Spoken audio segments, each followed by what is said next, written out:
नमस्कार, Sanjay sir maths YouTube channel में आपका स्वागत है। कि मैथ्स का जो यूपी लेखपाल की परीक्षा होने वाली है, जिसके लिए अभी फॉर्म अप्लाई करना है, उसके लिए मैंने एक टेस्ट सीरीज चालू की है, जिसमें रेगुलर हम 5 इम्पॉर्टेंट क्वेश्चंस के बारे में डिस्कस करेंगे। 5 महत्वपूर्ण प्रश्न है। पहला हमने इसे यहाँ पे पार्ट 1 डाल दिया है, ये पार्ट 2 है। तो चलिए हम पार्ट 2 को शुरू करते हैं। मोस्टली क्वेश्चन इसमें ऐसे होंगे जो एग्जामिनेशन पर बेस्ड होंगे या फिर प्रीवियस पेपर में आए हुए होंगे या प्रीवियस पेपर के लिए इम्पोर्टेंट होंगे हमारे हिसाब से। तो उन क्वेश्चंस को हमें आपको देना है। तो आप देखिए सॉल्यूशन। पहला क्वेश्चन आपके सामने स्क्रीन पे देखिए। यदि 10 कमीजों का क्रय मूल्य 8 कमीजों के विक्रय मूल्य के बराबर है, तो निम्नलिखित में से कौन इस लेन देन में सत्य है? 4 ऑप्शन यहाँ पे दिए हैं। 8 कमीजों का सीपी, 8 कमीजों का जो कॉस्ट प्राइस है सीपी है, वो 10 कमीजों का जो कॉस्ट प्राइस है वो 8 कमीजों के सेलिंग प्राइस या विक्रय मूल्य के बराबर है। तो हमें इसमें फाइंड करना है प्रॉफिट होगा या लॉस होगा। तो आप देख सकते हैं यहाँ पे इसको हम अरेंज करेंगे। अभी ये वस्तुएं हैं, जैसे हम इसको अरेंजमेंट करते हैं CP बटे SP, ये 8 बटे और ये यहाँ पे हिडन इनटू का साइन है। जो नंबर इधर से उधर, उधर से इधर आएगा तो दूसरा नंबर इधर से जाएगा उधर, तो बटे में हो जाता है। 10 उधर जाएगा तो 10 नीचे आ जाएगा। SP उधर से इधर आ गया है, या आप CP को उधर ले जाएं, जैसा आप करना चाहें। अब आप यहाँ पे देख रहे हैं कॉस्ट प्राइस मतलब खरीद मूल्य, खरीदा गया है 8 रुपये का। सेलिंग प्राइस मतलब बेचा गया है 10 रुपये का। तो as we know that profit percent equal to होता है प्रॉफिट अपॉन CP इंटू 100। इसमें आप वैल्यू को पुट कर लें। यहाँ पे प्रॉफिट हमारे पास कितना हो रहा है, 8 रुपये का खरीदा, 10 रुपये का बेचा, 2 रुपये का लाभ हो रहा है। 2/CP है 8 इंटू 100। 2 एक कम 2, 2 चौके 8, 4 से डिवाइड कर दीजिए। 4 2 जा 8, 4 5 जा 25, 4 5 से 20। तो ये 25% हो जाएगा यहाँ पे।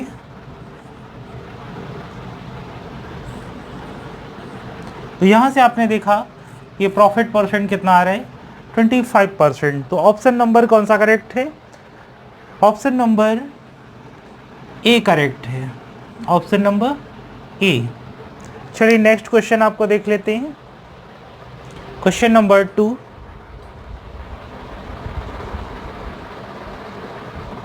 अगला क्वेश्चन देखिए स्क्रीन पे। चक्रवृद्धि ब्याज पर जमा की गई 1200 रुपये की धनराशि 5 वर्ष में दुगनी हो जाती है। 12,000 रुपये की चक्रवृद्धि ब्याज पर जमा की जाती है और 12,000 रुपये की जो धनराशि है 5 साल में दुगनी हो जाती है। तो 20 वर्ष बाद यह कितनी धनराशि हो जाएगी? आप यहाँ पे ध्यान से देखें। कोई धनराशि CI पर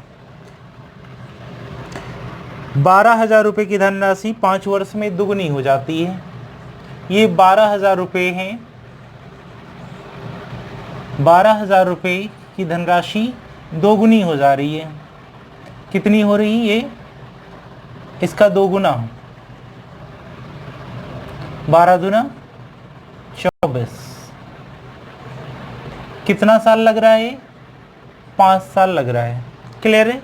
और चक्रवृद्धि ब्याज में कोई धनराशि जितने समय में, ध्यान से सुनिएगा, जितने समय में अगर दुगनी हो रही है या तिगुनी हो रही है तो उतने ही समय में फिर से वो, अगर दुगनी हो रही तो दुगनी हो जाएगी, तिगुनी हो रही तो तिगुनी हो जाएगी, चौगुनी हो रही तो चौगुनी हो जाएगी। जैसे कैसे?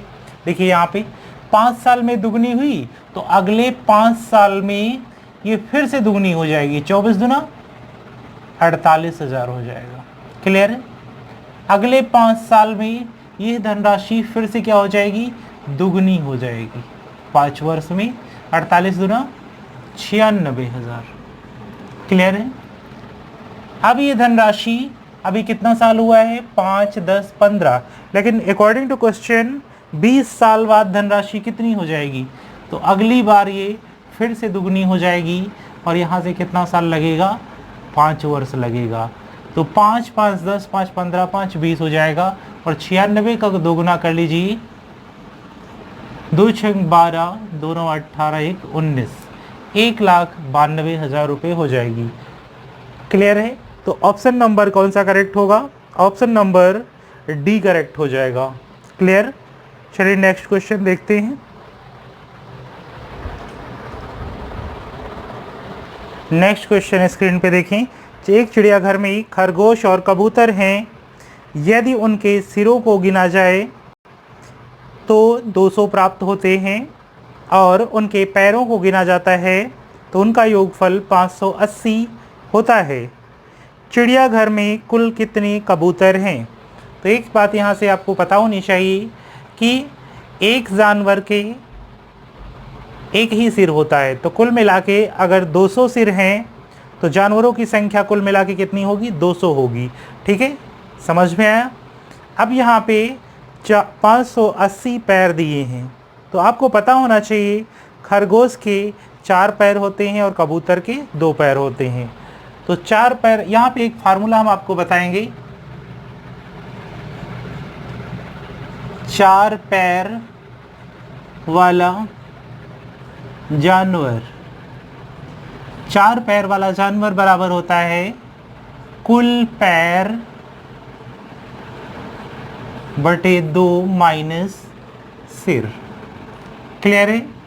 तो 580 यहाँ पे कुल पैर हैं, 2 से भाग दें और सिरों की संख्या 200 दी है, ये डिवाइड कर दें 2 से, 2 दूना 4, 2 9 18, 290 माइनस 200, तो ये घटा लें आप, 290 से 200 घटा देंगे तो 90 आ जाएगा।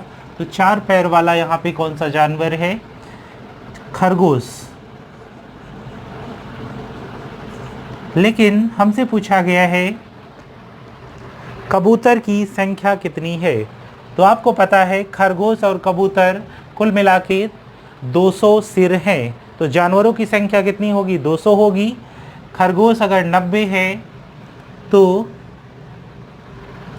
कबूतर की संख्या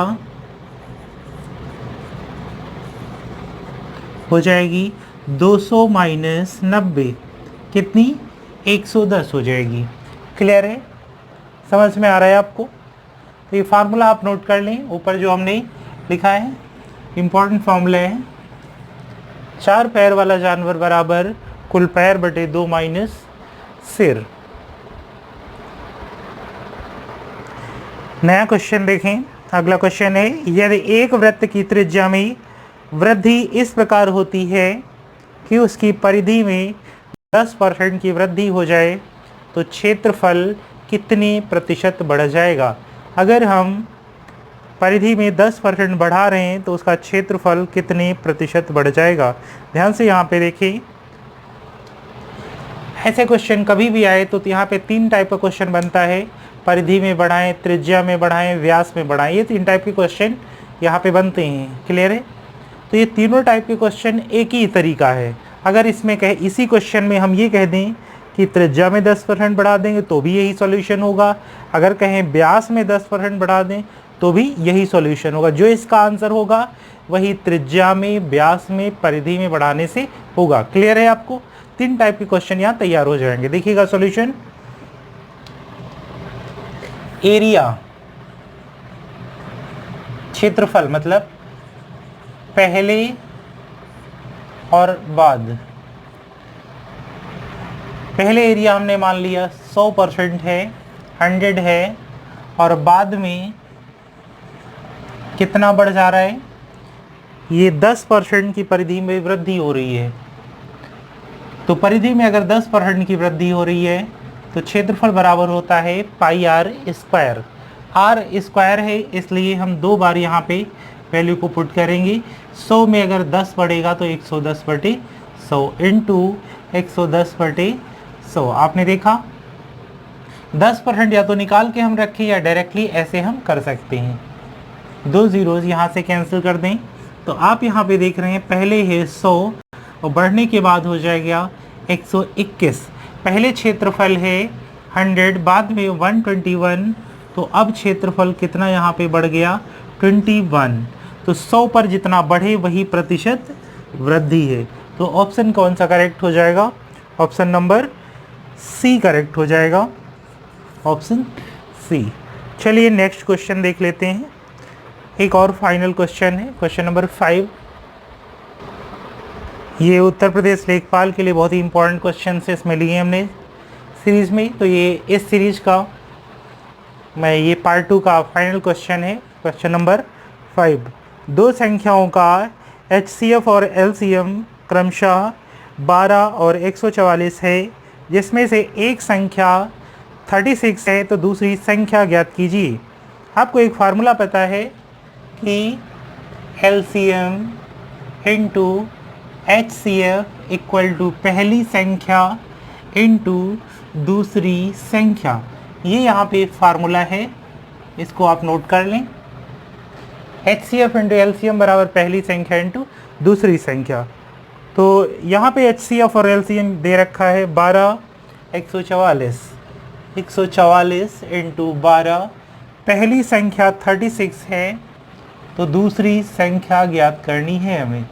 ये वैसे इस सीरीज में जितने भी क्वेश्चन हमने लिए हैं ये सारे ही question UPPCS Uttar Pradesh public service commission UPPSC के हैं, जो लास्ट टाइम 2019 में प्री हुआ था, उसी के क्वेश्चन है।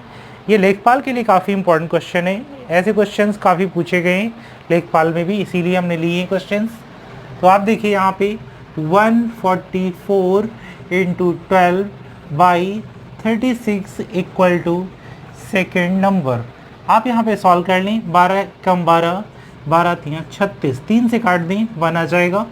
3 चौको 12, 3 8 24। तो ये सेकेंड नंबर हमारा हो गया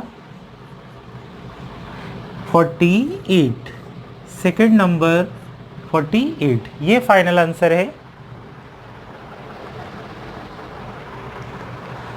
तो यदि आपको मेरा क्वेश्चन समझ में आया हो, तब पढ़ाने का तरीका समझ में आता है तो लाइक करें, सब्सक्राइब करें चैनल को और ज़्यादा से ज़्यादा शेयर करें। ऐसे और लेखपाल के सीरीज़ में कंटिन्यू आते रहेंगे questions. Thank you and thanks for watching.